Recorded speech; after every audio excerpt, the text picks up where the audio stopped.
जय Hind. Worth knowledge channel में आप सब दोस्तों का हार्दिक स्वागत है। देखते हैं आज की वीडियो में टॉप 30 सामान्य ज्ञान के प्रश्न और उसके उत्तर।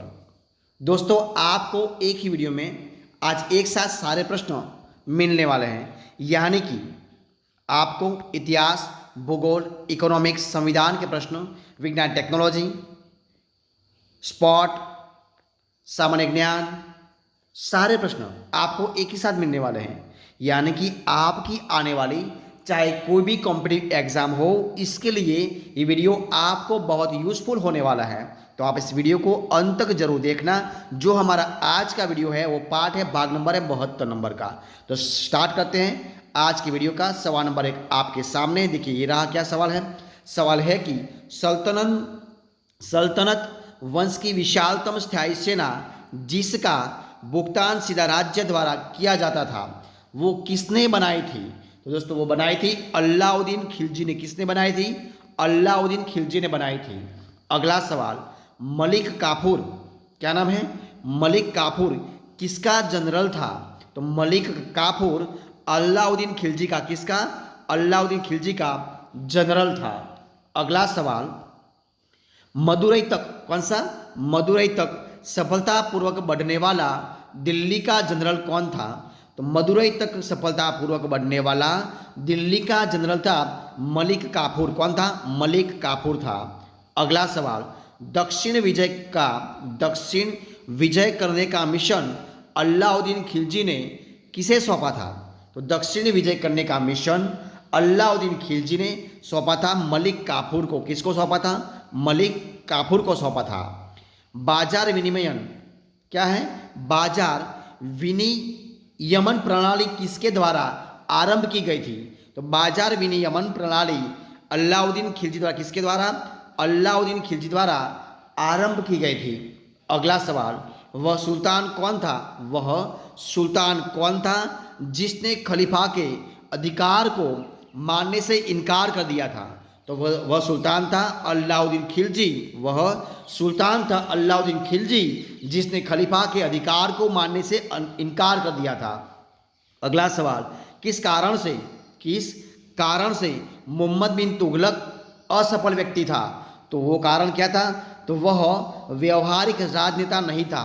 वह व्यवहारिक राजनेता नहीं था, इसी कारण से मोहम्मद बिन तुगलक असफल व्यक्ति बन गया था। वर्तमान दौलताबाद जहां मोहम्मद बिन तुगलक ने दिल्ली से राजधानी को स्थानांतरित किया था, वो किसके समीप स्थित है? तो वर्तमान में जो दौलताबाद है, जहां पर मोहम्मद बिन तुगलक ने दिल्ली से राजधानी को स्थानांतरित कर दिया था, वो अभी समीप है, औरंगाबाद के समीप है। किसके? औरंगाबाद के समीप है। अगला सवाल, ब्राह्मणों पर भी जजिया लगाने वाला दिल्ली सुल्तान कौन था? तो ब्राह्मणों पर भी जजिया लगाने वाला दिल्ली सुल्तान था फिरोज शाह तुगलक। कौन था? फिरोज शाह तुगलक था। अगला सवाल, भारत में चमड़े की प्रतीक मुद्रा किसने प्रारंभ की थी? तो भारत में चमड़े की प्रतीक मुद्रा मोहम्मद बिन तुगलक ने प्रारंभ की थी। मनियारों का राजकुमार कौन सा है? मनियारों का राजकुमार किसे कहा जाता है? तो मनियारों का राजकुमार कहा जाता है मोहम्मद बिन तुगलक को। किसको? मोहम्मद बिन तुगलक को कहा जाता है। अगला सवाल, कुतुब मीनार कौन सा है? कुतुब मीनार को जैसे हम आज उसे देखते हैं, अंततः पुनः निर्माण किसके द्वारा किया गया था? तो कुतुब मीनार को जैसे हम आज देखते हैं, अंततः पुनर्निर्माण वो किया गया था फिरोज शाह तुगलक के द्वारा। किसके द्वारा? फिरोज शाह तुगलक के द्वारा पुनर्निर्माण किया गया था। अगला सवाल, किस वंश के सुल्तानों ने सबसे अधिक समय तक शासन किया था? तो जो तुगलक वंश था, उस तुगलक वंश के शासकों ने सबसे अधिक समय तक शासन किया था। यात्री इब्न बबूता कौन सा है? यात्री इब्न बबूता कहाँ से आया था? तो यात्री इब्न बबूता आया था मोरक्को से। कहाँ से आया था? मोरक्को से आया था। इब्न बबूता किसके शासनकाल में भारत आया था? तो इब्न बबूता मोहम्मद बिन तुगलक के समय में मोहम्मद बिन तुगलक के शासन में, उनके समय में भारत आया था। कौन? तो इब्न बतूता आया था। ठीक है। अगला सवाल, लोधी वंश का, कौन सा है? लोधी वंश का संस्थापक कौन था? किसके? लोधी वंश का संस्थापक कौन था? तो लोधी वंश का संस्थापक था बहलोल लोधी। कौन था? बहलोल लोधी था। दिल्ली सल्तनत का राज्यकाल कब समाप्त हुआ? तो दिल्ली सल्तनत का राज्यकाल समाप्त हुआ ईस्वी सन 1526 में। कब हुआ? 1526 में। अगला सवाल, दिल्ली सल्तनत का अंतिम वंश क्या था? दिल्ली सल्तनत का अंतिम वंश क्या था? तो अंतिम वंश था लोधी वंश था। कौन सा था? लोधी वंश था। अगला सवाल, सूफी परंपरा में पीर से क्या आशय है? तो सूफी परंपरा में पीर से आशय है कि सूफियों का गुरु है वो। कौन? जो पीर है वो सूफियों का गुरु कहलाता है। सूफी आंदोलन मूलतः कहाँ से प्रारंभ हुआ था? तो सूफी आंदोलन मूलतः फारस से यानी कि पर्सिया से, फारस से यानी कि पर्सिया से उसका प्रारंभ हुआ था, यानी कि उनकी शुरुआत हुई थी वहाँ से। सूफी आदेशों को किस नाम से जाना जाता गया? तो सूफी आदेशों को सिलसिला, किसके? सिलसिला के आदेशों से जाना गया था। अगला सवाल, भक्ति एवं सूफी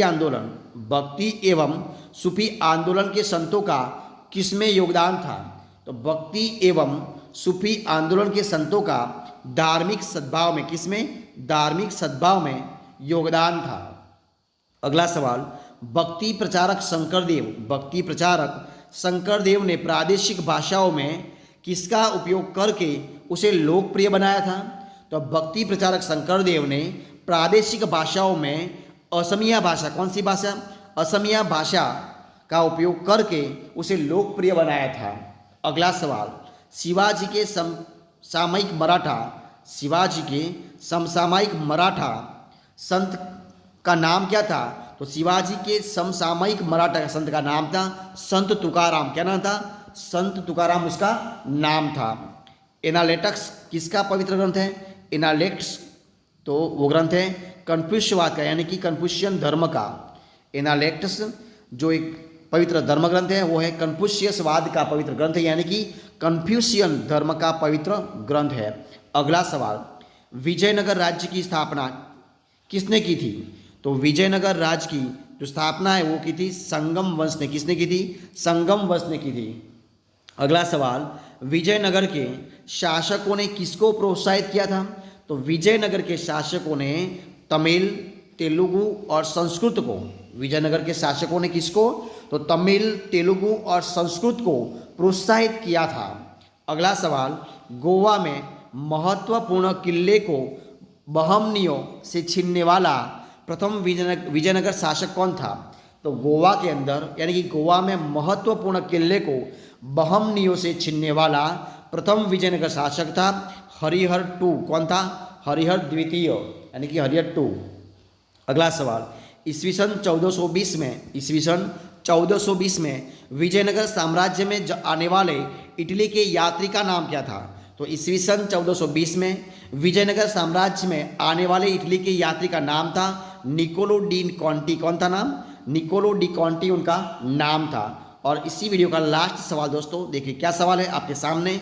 कृष्णदेवराय ने कौन सी पुस्तक लिखी थी? तो कृष्णदेवराय ने अमुक्त माल्यद, कौन सी पुस्तक? अमुक्त माल्यद नाम की पुस्तक लिखी थी। तो दोस्तों आपके सामने जो मैं डेली 30 क्वेश्चन की जो 30 क्वेश्चन रख रहा हूँ उनका वीडियो इधर मैं आज खत्म करता हूँ। तो अगर आपको मेरा इस वीडियो अच्छा लगा हो, यूजफुल लगा हो, पसंद आया हो तो आप इस वीडियो को लाइक कीजिए, कमेंट कीजिए, आपके दोस्तों में शेयर कर दीजिए। और लास्ट में आपने अब तक इस चैनल को यानी कि वर्थ नॉल्विंग चैनल को सब्सक्राइब नहीं किया है तो उनको सब्सक्राइब करना मत भूलें। हमारे इस वीडियो को अंत तक देखने के लिए आप सब दोस्तों का मैं दिल से बहुत बहुत धन्यवाद करता हूँ। हम लोग फिर मिलेंगे एक नए वीडियो के साथ, नए टॉपिक के साथ।